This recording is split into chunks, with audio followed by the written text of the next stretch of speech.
అందరికీ నమస్కారం. Daily 6 PM 6 PYQs programme అంటే సాయంత్రం 6 గంటలకి రోజు కూడా 6 పీవైక్యూస్ మన యూట్యూబ్ ఛానల్లో ఉంటాయి. సో ఇలా మనం టోటల్గా 10,000 పీవైక్యూస్ మనం డిస్కస్ చేస్తాం. ఇటు ఏపీఎస్సి అలానే టీజీపీఎస్సి అభ్యర్థుల కోసం ఇది డిజైన్ చేశాను. మీరు దీనికి సంబంధించి మీరు రోజు కూడా ఈ 6 పీవైక్యూస్ని వినాలనుకుంటే 10,000 పీవైక్యూస్ చూడాలనుకుంటే మీరు ₹1 చెల్లించాల్సిన అవసరం లేదు. కేవలం మీరు చేయాల్సింది ఏంటంటే ఈ ఛానల్ని మన నాగరాజు అకాడమీ ఛానల్ని సబ్స్క్రైబ్ చేసుకోండి. చాలు. చూడండి ఒకసారి ఒక్కొక్క ప్రశ్న చూద్దాం. మొదటి ప్రశ్న చూడండి. బ్రిటిష్ కాలంలో ఆంధ్రాలో వ్యవసాయం తర్వాత రెండవ అత్యధిక మందికి ఉపాధి కల్పించిన పరిశ్రమ ఏది? అంటే వ్యవసాయం మొదటిగా ఉంటుంది ఎప్పుడైనా సరే, అప్పుడైనా ఇప్పుడైనా కానీ వ్యవసాయం అనేది ఎక్కువ మంది ఉంటారు. ఈ వ్యవసాయం తర్వాత రెండవ అత్యధిక మందికి ఉపాధి కల్పించిన పరిశ్రమ ఏది అంటున్నాడు. కాబట్టి దీని ఆన్సర్ ఏంటి? చూడండి ఒకసారి. ఫిషరీసా, టెక్స్టైల్సా, మైనింగా, ఎక్స్పోర్ట్సా? ఏమనుకుంటున్నారు? దీని ఆన్సర్ ఏంటంటే జౌలి, టెక్స్టైల్స్ అనమాట. ఒకసారి దీని గురించి చూద్దాం. చూడండి. బ్రిటిష్ కాలంలో ఆంధ్రాలో వ్యవసాయం తర్వాత రెండవ అత్యధిక మందికి ఉపాధి కల్పించిన పరిశ్రమ జౌలి లేదా చేనేత అంటారు. చేనేత పరిశ్రమ అన్న జౌలి పరిశ్రమ అన్న ఒకటే. వస్త్ర పరిశ్రమ అంటారు. సాంప్రదాయ చేనేత. యాక్చువల్గా ఆనాటి కాలంలో యాంత్రీకరణ ప్రభావం ఉంది. బ్రిటిష్ వారు రాకతోటి యాంత్రీకరణ ప్రభావం ఉంది. అయినప్పటికీ కూడా ఇది రెండవ స్థానాన్ని పొందిందని మనం చెప్పుకోవాలి. చూడండి ప్రాముఖ్యత, ఇంపార్టెన్స్. వ్యవసాయం తర్వాత అతిపెద్ద ఉపాధి కల్పన ఈ జౌలి లేదా చేనేత రంగంలోనే ఉంది. గ్రామీణ ఆర్థిక వ్యవస్థకి ఇది వెన్నెముకగా నిలిచిందనమాట. అలానే మరి బ్రిటిష్ విధానాల ప్రభావం దీని మీద ఎలా ఉంది? Impact of British policies. చౌకైన బ్రిటిష్ మిల్లు వస్త్రాల దిగుమతి, అలానే అధిక పన్నులు, దీనివల్ల ఏంటంటే చేనేత పరిశ్రమ అనేది క్షీణించడం మొదలుపెట్టింది. దాని తర్వాత ఉపాధి నష్టం అనేది జరిగింది. లక్షలాది మంది చేనేత కార్మికులు ఉపాధి కోల్పోయారు, జాబ్ లాస్ అయ్యారు, పేదరికంలో నెట్టపడ్డారు. కాబట్టి ఇంత జరిగినప్పటికీ కూడా మన భారతదేశంలో ఆంధ్రాలో రెండవ అతిపెద్ద ఉపాధి రంగం ఏంటంటే చేనేత లేదా జౌలి అని చెప్పాలి. ఇది మనం గుర్తుపెట్టుకోవాలి. నెక్స్ట్ చూడండి రెండవ ప్రశ్న. జాతీయోద్యమ సమయంలో జరిగిన ముఖ్య సంఘటనలకు సంబంధించి ఈ క్రింది ప్రకటనలో సరైనవి ఏవి? మనకి 3 స్టేట్మెంట్స్ ఇచ్చాడు.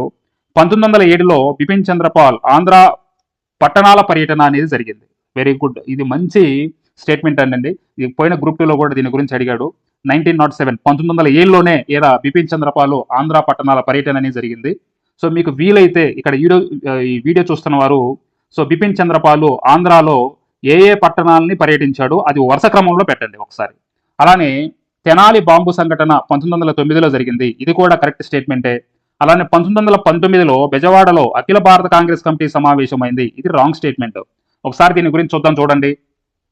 మనకి వందే మాతర ఉద్యమ కాలంలో ఆంధ్రాలో ప్రధానమైన సంఘటనలు జరిగాయి. ఇవి మనకి ప్రీవియస్ గ్రూప్ 2లో అడిగాడు, అందుకని మేము ముందు ఉంచాను. చూడండి ఒకసారి. రాజమండ్రి కళాశాల సంఘటన, తేదీలు అలానే ఇటువైపు సంఘటనలు జతపరచడంలో అడిగాడు, అందుకని మనం తేదీలు కూడా గుర్తుపెట్టుకోవాలి. రాజమండ్రి కళాశాల సంఘటన 1907 ఏప్రిల్ 24 గుర్తుపెట్టుకోండి.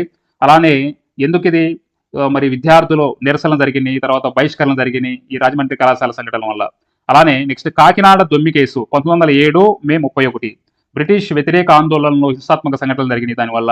అలానే కోటప్పకొండ సంఘటన 1909 ఫిబ్రవరి 18 జాతర సమయంలో కాల్పులు జరిగినాయి అక్కడ. అలానే తెనాలి బాంబు సంఘటన 1909 ఏప్రిల్ 6 రైల్వే ట్రాక్ పై బాంబు పేలుడు ప్రయత్నం. ఇవన్నీ కూడా వరుస క్రమంలో మనం గుర్తుపెట్టుకోవాలి. ఓకే. ఇప్పుడు ఇంకా చూడండి. మరి బెజవాడలో అఖిల భారత కాంగ్రెస్ కమిటీ సమావేశం ఎప్పుడు జరిగిందంటే 1919 కాదు. వాడు రాంగ్ స్టేట్మెంట్ ఇచ్చాడు కదా 1919 అని. ఇది తప్పనమాట. అందుకనే ఇక్కడ చూడండి. ఎప్పుడు 1921లో జరిగింది, 1921. మహాత్మా గాంధీ హాజరయ్యాడు. ఎందుకు అంత ఇంపార్టెన్స్? ఆ స్టేట్మెంట్ ఎందుకు ఇచ్చాడంటే మహాత్మా గాంధీ ఈ సమావేశానికి హాజరవడం జరిగింది. మార్చి 31 నుంచి ఏప్రిల్ 1 తారీఖుల్లో 1921లో జరిగింది అనమాట. ఈ 2 రోజులు జరిగింది. బెజవాడలో జరిగింది, ప్రస్తుతం విజయవాడ అంటున్నాం, గాంధీనగర్లో జరిగింది. అక్కడ జరిగిన ఆ సమావేశంలో జరిగిన కొన్ని సంఘటనలు కూడా నేను ఇక్కడ పక్కన ఉంచాను చూడండి. రామదండుని ఏర్పాటు చేసి రామదండు అక్కడ సేవ చేయడం జరిగింది. స్వచ్ఛంద సైన్యం అక్కడ రావడం జరిగింది దుగ్గిరాల గోపాలకృష్ణయ్య ఆధ్వర్యంలో. అలానే మరి జాతీయ జెండా రూపకల్పన కూడా జరిగింది. పింగళ వెంకయ్య త్రివర్ణ పతాకాన్ని నమూనా సమర్పణ అనేది జరిగింది. అయితే ఇప్పుడు మనం చూస్తున్న ఈ త్రివర్ణ పతాకం ఈ రంగు కాదు, వేరేదనమాట. అలానే తిలక్ స్వరాజ్య నిధికి విరాళాలు ₹1 విరాళాలు స్వీకరించడం అనేది ఇక్కడి నుంచి మొదలుపెట్టారు. అలానే సహాయ నిరాకరణ ఉద్యమానికి ఊపిరి కూడా ఈ సమావేశమే మరి ఇది కారణమైందని చెప్పాలి. కాబట్టి ఇది గుర్తుపెట్టుకోండి. బెజవాడలో అఖిల భారత కాంగ్రెస్ కమిటీ సమావేశం 1921 గుర్తుపెట్టుకోవాలి. ఇక తర్వాత 3వ ప్రశ్న చూడండి. బ్రిటిష్ కాలంలో ఆంధ్ర ప్రాంతంలో రెవెన్యూ వ్యవస్థకు సంబంధించి క్రింది ప్రకటనలో ఏది లేదా ఏవి సరైనవి? రెండు స్టేట్మెంట్లు ఇచ్చాడు. బ్రిటిష్ పరిపాలనా వ్యవస్థ వారి భూ పన్ను నిర్వహణ వ్యవస్థలని 3 పద్ధతులుగా విభజించబడింది. So correct statement. మనకి 3 పద్ధతుల్లో ఈ యొక్క బ్రిటిష్ పరిపాలన భూ పన్ను వ్యవస్థని నిర్వహించడం జరిగింది. అవేంటో చూద్దాం ఒకసారి. అలానే ఉత్తర సర్కారు జిల్లాల్లో జమీందారీ వ్యవస్థని, అలానే దత్త మండలాల్లో రైతువారీ వ్యవస్థని విధించారు. ఇది కూడా కరెక్ట్ స్టేట్మెంటే. కాబట్టి ఏ మరియు బి రెండు కూడా కరెక్టే. సో ఇప్పుడు చూద్దాం చూడండి. బ్రిటిష్ కాలంలో ఆంధ్రాలో భూమి శిస్తు విధానాన్ని 3 వ్యవస్థలుగా మనకు విభజించారని చెప్పుకున్నాం కదా. ఒకటి జమీందారీ వ్యవస్థ, 2 రైతువారీ వ్యవస్థ, 3 మహల్వారీ వ్యవస్థ. జమీందారీ వ్యవస్థని చూడండి, ఇక్కడ భూస్వాముల ద్వారా పన్ను వసూలు చేయడము, ఇది జమీందారీ వ్యవస్థ. జమీందారులు ఉండేవాళ్ళు. సో ఇటు బ్రిటిష్ వారికి అటు రైతులకి మధ్యలో జమీందారులు ఉండేవాళ్ళు. వాళ్ళు ఏం చేసేవాళ్ళు, మరి వాళ్ళు పన్ను వసూలు చేసేవారు. రైతుల దగ్గర నుంచి పన్ను వసూలు చేసి బ్రిటిష్ వారికి అప్పగించేవాళ్ళు.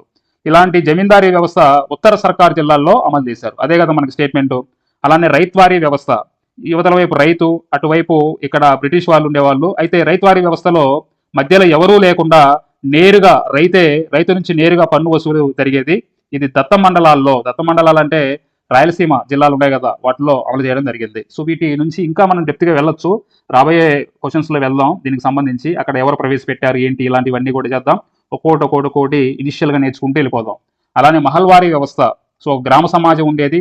ఈ గ్రామ సమాజం నేరుగా బ్రిటిష్ వారికి పన్ను కట్టేది. అందుకని చూడండి, గ్రామ సమాజం ద్వారా పన్ను వసూలు ఆంధ్రాలో తక్కువగా అమలైందనమాట ఇది. సో కాబట్టి జమీందారీ వ్యవస్థ, రైతువారీ వ్యవస్థ చాలా ఫేమస్ అనమాట. ఇది దీనికి సంబంధించి. నెక్స్ట్ 4వ ప్రశ్న చూద్దాం చూడండి. ఆంధ్రప్రదేశ్లోని సామాజిక ఉద్యమాలకు సంబంధించి క్రింది వాటిలో ఏ జత సరిగ్గా జతపరిచింది?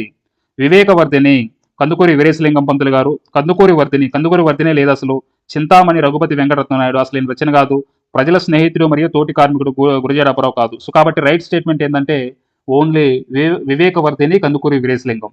సో కందుకూరి వీరేశలింగం గారి యొక్క వివేకవర్ధిని కొన్ని వందల సార్లు ఎగ్జామ్లో అడిగాడు. సో చూద్దాం చూడండి. వివేకవర్ధిని, సో నవయుగ వైతాళికుడు అంటారు ఇతను కందుకూరి వీరేశలింగం పంతులు గారిని. అలానే ఈ వివేకవర్ధిని అనేది సామాజిక సంస్కరణ పత్రిక అనమాట. చూడండి ఒకసారి, దీన్ని 1874లో స్థాపించడం జరిగింది. ఆయన ఇంట్లోనే ఒక ప్రింటింగ్ మిషన్ ఏర్పాటు చేసుకొని ఇప్పటికీ ఈ ప్రింటింగ్ మిషన్ రాజమండ్రిలో ఆయన స్వస్థలంలో, ఆయన ఇల్లులో, ఆయన స్వగ్రహంలో ఉంది. సో ఇప్పుడు కూడా మనం వెళ్ళి చూడొచ్చు. వివేకవర్ధిని 1874 ఈ సంవత్సరం మనం గుర్తుపెట్టుకోవాలి. అలానే స్థాపన రాజమహేంద్రవరం అంటే రాజమండ్రి. ఎందుకు దీన్ని స్థాపించాడంటే సామాజిక దురాచారాల నిర్మూలన కోసము, స్త్రీ విద్య కోసము, అవినీతిపై పోరాటం కోసము దీన్ని స్టార్ట్ చేశాడు. సో దీన్ని స్టార్ట్ చేసినప్పుడు మాసపత్రిక, అలానే పక్ష వారపత్రిక ఇట్లా పరిణామం చెందిందనమాట. సో అందుకని ఇక్కడ చూడండి, ఇది స్త్రీ విద్య, ఉమెన్ ఎడ్యుకేషన్, బాలికల పాఠశాల స్థాపన. ఈయన దీని ద్వారా వివేకవర్ధిని ద్వారా బాలికల పాఠశాలల స్థాపన కోసం కృషి చేశాడు. అలానే స్త్రీల విద్య ఆవశ్యకతనే తన రచనల కోసం పాటుపడ్డాడు. మూఢనమ్మకాల వ్యతిరేకత ఇట్లాంటివన్నీ కూడా కందుకూరి వీరేశలింగం చేశాడు. అలానే లంచగొండితనంపై వ్యంగ్య రచన చేసేవాడు. అలానే బాల్య వివాహాలు ఖండించేవాడు. కుల వ్యవస్థ మీద పోరాటం చేసేవాడు. Anti corruption and social evils అనమాట ఇవన్నీ కూడా. అలానే వితంతు పునర్వివాహం మనందరికీ తెలుసు. కందుకూరి వీరేశలింగం పంతులు గారు మొదటి వితంతు వివాహాన్ని ఏ సంవత్సరంలో చేశాడు? 1881. సో సంఘ సంస్కరణ సంఘం స్థాపన చేశాడు. సామాజిక వ్యతిరేకతను ఎదుర్కొన్నాడు. అలానే ఇతని సాహిత్య సేవ కూడా మరవలేనిది. సో ప్రీవియస్ గ్రూప్ 2లో కూడా అడిగాడు. మొట్టమొదటి తెలుగు నవల ఎవరు రచించారంటే కందుకూరి వీరేశలింగం పంతులు గారే, రాజశేఖర చరిత్రము. అలానే బ్రహ్మ సమాజము, హితకారిణి సమాజము స్థాపన, అలానే ఆయనకి గద్దె తిక్కన అనే బిరుదు ఉంది. సో ఇవన్నీ కూడా మనం గుర్తుపెట్టుకోవాలి. ఓకే. సో దాని తర్వాత నెక్స్ట్ 5వ ప్రశ్న చూడండి. బ్రిటిష్ కాలంలో ఆంధ్ర ప్రాంతంలో వార్తాపత్రికలు మరియు మ్యాగజైన్లకు సంబంధించి ఏ జంటలు సరిగ్గా సరిపోలింది లేదా సరిపోలాయి? చూడండి ఒకసారి. కృష్ణా పత్రిక కొండా వెంకటప్పయ్య కరెక్ట్. ఆంధ్ర పత్రిక కాశీనాథుని నాగేశ్వరరావు కరెక్ట్. స్వరాజ్యము లేదా స్వరాజ్య అంటారు గాడిచర్ల హరిసర్వోత్తమరావు. ఈ 3 కూడా కరెక్టే. 3 కూడా కరెక్ట్. కాబట్టి ABC 3 కూడా కరెక్టే. చూద్దాం చూడండి. చారిత్రక తెలుగు పత్రికలు ఈ 3 కూడా. కృష్ణా పత్రిక స్థాపకులు ఎవరు? కొండా వెంకటప్పయ్య. ఇప్పుడు 1902లో మచిలీపట్నంలో స్థాపించబడింది. అలానే ఆంధ్ర పత్రిక కాశీనాథుని నాగేశ్వరరావు. ఇప్పుడు 1908లో బొంబాయి అంటే ముంబైలో ఇది ఒక వారపత్రిక స్టార్ట్ అయింది. అలానే 1914లో మద్రాసు నుంచి దీని దినపత్రిక వెలువడింది అనమాట. ఇవన్నీ గుర్తుపెట్టుకోవాలి. అలానే స్వరాజ్యము లేదా స్వరాజ్య దీని స్థాపకులు గాడిచర్ల హరిసర్వోత్తమరావు. సో ఈ 3 కూడా గుర్తుపెట్టుకోవాలి. తర్వాత ఉప్పు చట్టాన్ని ఉల్లంఘించడానికి గాంధీజీ దండి సత్యాగ్రహాన్ని ఏ తేదీని ప్రారంభించాడు? చాలా చాలా చాలా చాలా ఇంపార్టెంట్. సో ఇది ఎన్నోసార్లు ఎగ్జామ్లో అడిగాడు దీనికి సంబంధించి. ఒకసారి చూద్దాం చూడండి. ఉప్పు చట్టాన్ని ఉల్లంఘించడానికి గాంధీజీ దండి సత్యాగ్రహాన్ని ఏ తేదీని ప్రారంభించాడంటే 12 మార్చి. ఇక్కడ చూడండి, 12 అని వాడాలి. 12 మార్చి 1930. సో 12 మార్చి 1930. సో సత్యాగ్రహం 12 మార్చి 1930 స్టార్ట్ చేశారు. యాత్ర ప్రారంభమైంది. సో అక్కడికి చేరుకొని అక్కడ ఉప్పు తయారీని ఎప్పుడు చేశారంటే 6 ఏప్రిల్ 1930. సో కాబట్టి ఆ చట్టాన్నే ఉల్లంఘించడం జరిగిందనమాట.